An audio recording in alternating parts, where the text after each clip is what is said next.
you ever been at the bridge of something you have been longing to have and gotten pushed back without life giving you a prior notice? Think about how you trained for months, put your heart and sweat, and even dreamed to achieve everything just to fall on the finish line. That being me. My dream was to be the first female NBA captain on our school basketball team. I was not the tallest, nor the fastest, nor the most popular.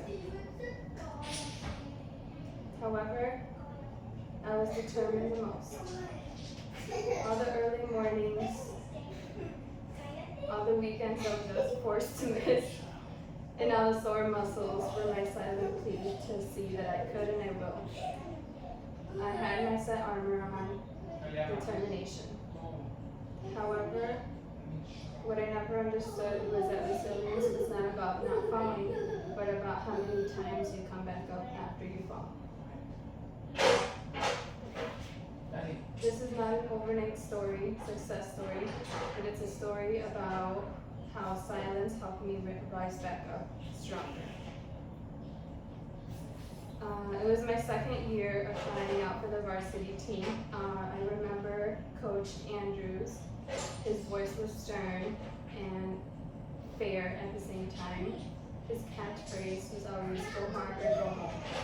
I always did my best at tryouts, did my layups, ran fast, and did everything I could. But nothing prepares you for rejection.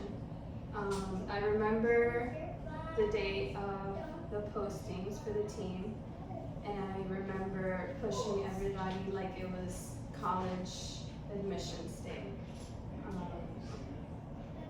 The silence that I heard was something that I never heard before. I remember Jasmine looking at me, putting her arm on my shoulder and said, "It's okay, you can try again next year." But the silence seemed otherwise. I looked at the list. I looked 3 times, nothing. I looked twice, nothing. Once, nothing. I looked over at everybody else while they were cheering and walked away. When I was in my room by myself, the mask broke and everything started to tremble. I gazed at my shoes sitting next to me and I started to think, what was everything for? Was I really that good? And then I started to hear my grandma's voices when I was little and I fell. And I remember her saying, scars is just evidence that you tried. So the next day, I found Coach Andrews and told him that I was willing to assist with anything they needed, stats, practices, water bottles, anything. He looked at me and said, "Are you quitting?"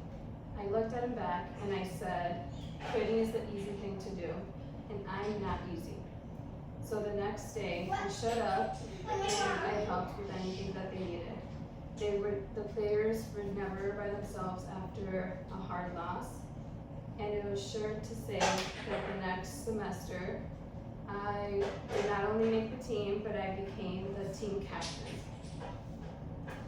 The silence was something that I was grateful for. It was a grateful moment because it helped me realize that resilience is not one great act, but 1,000 little acts, and it helped me rise stronger.